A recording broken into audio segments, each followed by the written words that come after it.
Wahyu 13 ayat pertama. Lalu aku melihat seorang binatang keluar dari dalam laut bertanduk 10 dan berkepala 7. Di atasnya tanduk-tanduknya terdapat 10 mahkota dan pada kepalanya tertulis nama-nama hujat.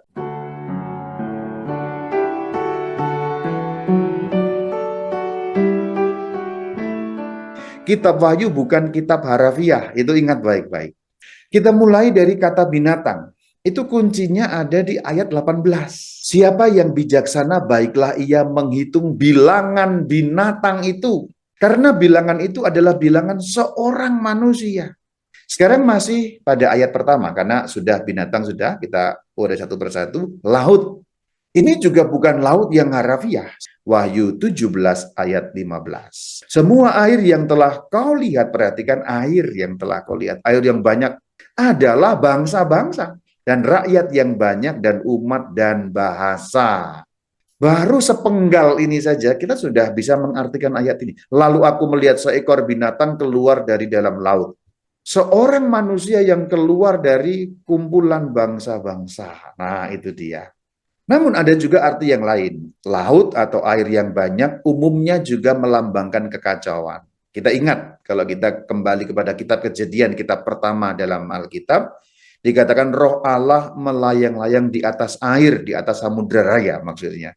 Bumi belum berbentuk dan kosong, jadi masih ada kekacauan. Dalam bahasa Ibrani namanya tohu wabohu. Kata laut di situ juga dapat diartikan kekacauan dalam arti kumpulan bangsa-bangsa yang sedang mengalami kekacauan. Seorang manusia muncul dari tengah-tengah kekacauan bangsa-bangsa. Itu artinya, masih pada ayat pertama. Tanduk 10, kepala 7. Yuk kita lihat di dalam kitab Wahyu itu sendiri, yaitu 17 ayat 12. Ke-10 tanduk yang telah kau lihat itu adalah ke-10 raja. Maka tanduk lambang kekuatan atau kekuasaan. Sedangkan angka 10 juga melambangkan angka kepenuhan. Karena orang zaman kuno yang berasal dari bangsa Mesopotamia menghitung bilangan itu dengan basis desimal. Desimal artinya 10.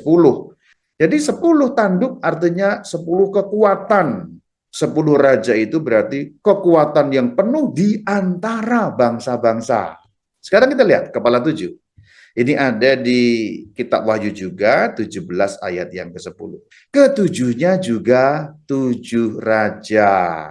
Kepala di situ kekuasaan pemerintahan. 7 angka sempurna dalam versinya orang Yahudi. 10 angka sempurna dalam versinya bangsa lain, yaitu bangsa di luar Yahudi, Mesopotamia. Maka dengan mengatakan 7 dan 10, ini kemahakuasaannya, kepemimpinannya benar-benar sempurna-sempurna. Jadi artinya begini, berkepala 7 bermakna pemerintahan yang sempurna atas bangsa-bangsa atau penguasa tunggal, penguasa yang mutlak. Makanya sampai digambarkan 10 berarti menguasai bangsa non-Yahudi, 7 berarti menguasai bangsa Yahudi, yang artinya luar dalam, utara selatan, timur barat, semua belahan bumi dikuasai oleh seorang manusia ini yang muncul dari kekacauan bangsa-bangsa.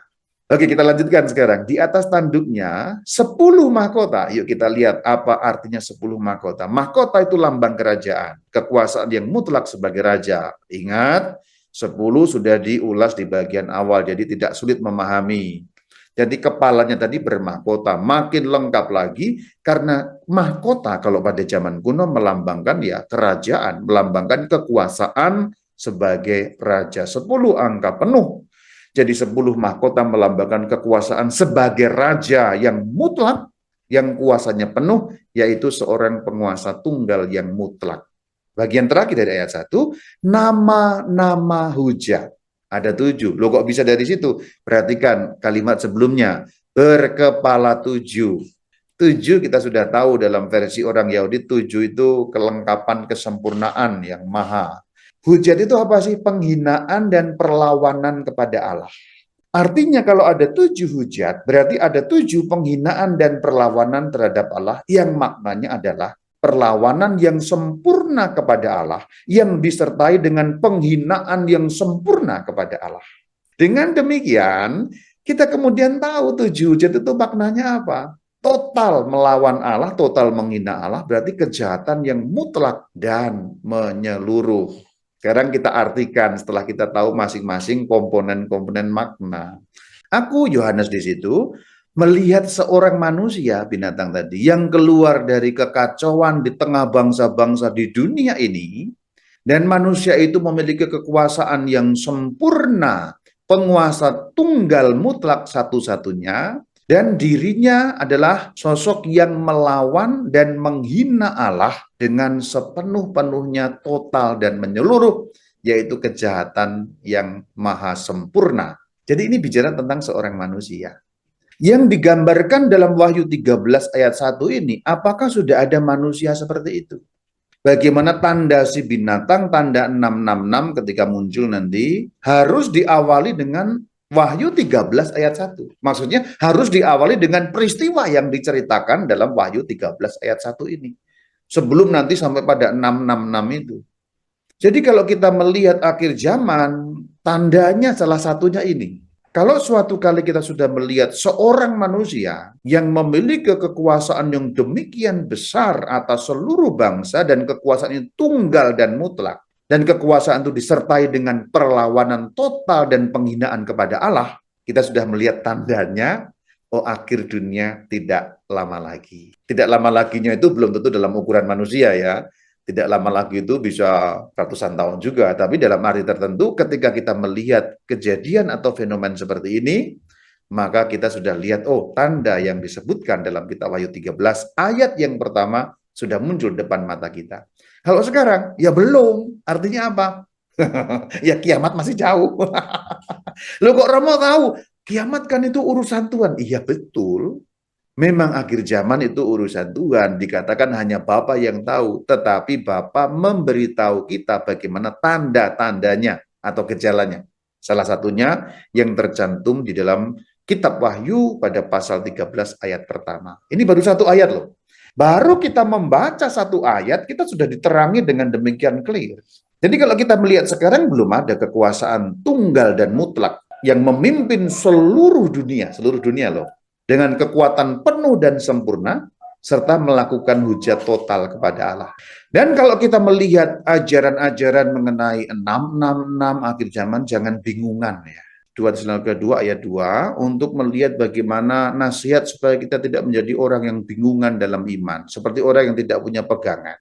Kalau kita mengetahui ajaran dengan benar, membaca Alkitab dengan tafsir yang memadai dengan ilmu Alkitab, bersandar pada magisterium gereja, kita tidak akan bingungan.